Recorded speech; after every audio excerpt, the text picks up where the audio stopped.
Hey everyone, Cassius here, welcoming you back to the Shakespeare Minute. Today on the Villains Countdown, we have villain number 9, Claudius from Hamlet.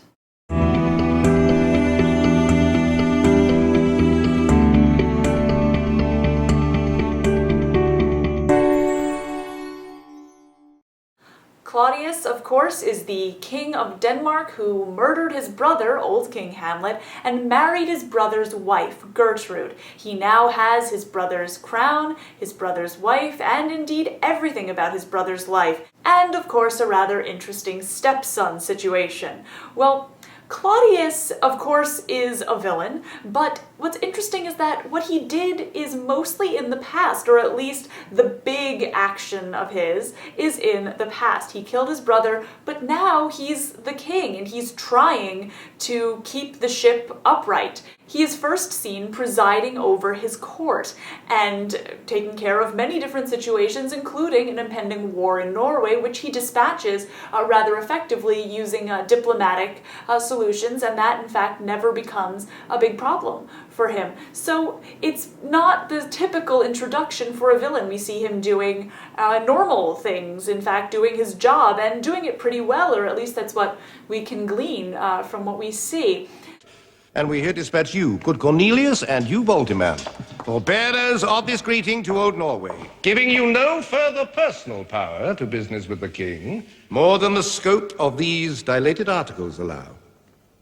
Farewell, and let your haste commend your duty. So his villainy sort of is informed at first. It's not something that we see directly, and the tension there makes him a very three-dimensional character. Certainly, we don't see him being very villainous at all for the beginning of this play. We hear the ghost tell us that he killed him, but that's about it. Thus was I, sleeping by a brother's hand, of life, of crown, of queen, at once dispatched, cut off, even in the blossoms of my sin. Now, of course, this depends on how the character is introduced, how he's portrayed in any individual production of the show, but in the beginning he seems to love Gertrude, he seems to be concerned about Hamlet. In the beginning there's no reason for him to think that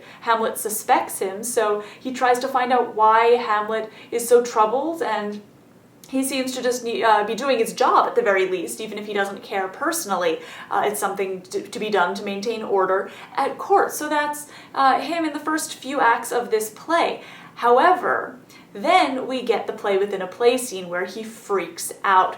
When shown what he has done in the play within a play, he has a moment of truth, which I think is a very modern villain kind of thing to see.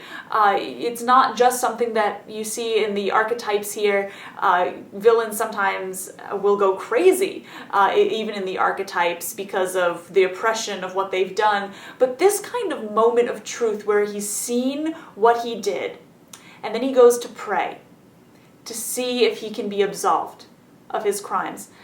He says very repentant things. He's trying to break free of what he's done, and he has this moment of truth. Maybe he can be redeemed, maybe he can go back.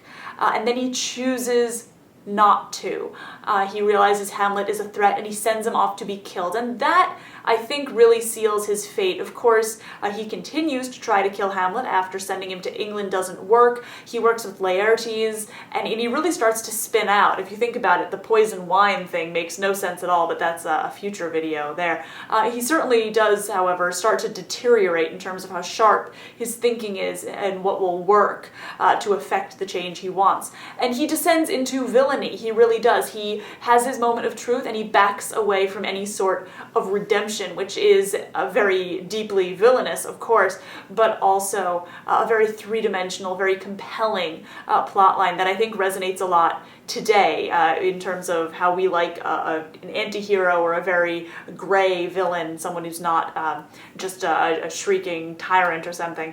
I think that that's very compelling indeed. And because of how complex it is and his conscious decisions that he has to make to do what he does, that gets him as high up as he is. He's certainly a bad brother, a bad person, and eventually he proves to be a bad king after he falls apart personally and decides that he needs to protect himself against Hamlet in the later parts of the play. Hamlet does a great job of summarizing Claudius's crimes right here, actually. He that hath killed my king and whored my mother, popped in between the election and my hopes, thrown out his angle for my proper life, and with such cozenage. And yes, this is the man that we know and love to hate, or hate to love, or whatever you feel about him. This is Claudius. He not only is a fratricide and regicide, but he is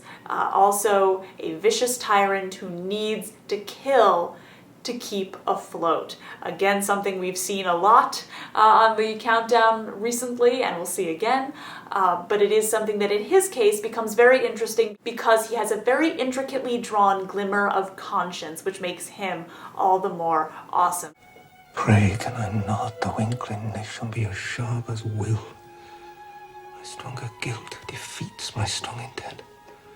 So his crimes are killing his brother, plotting to kill his nephew, actually killing his wife, and then his nephew, of course, with Laertes as collateral damage. And his motivation is to take his brother's place and do it safely. That is Claudius, villain number 9. Till 2 days from now, when we will have our final duo. I'm Cassius. Think of the world.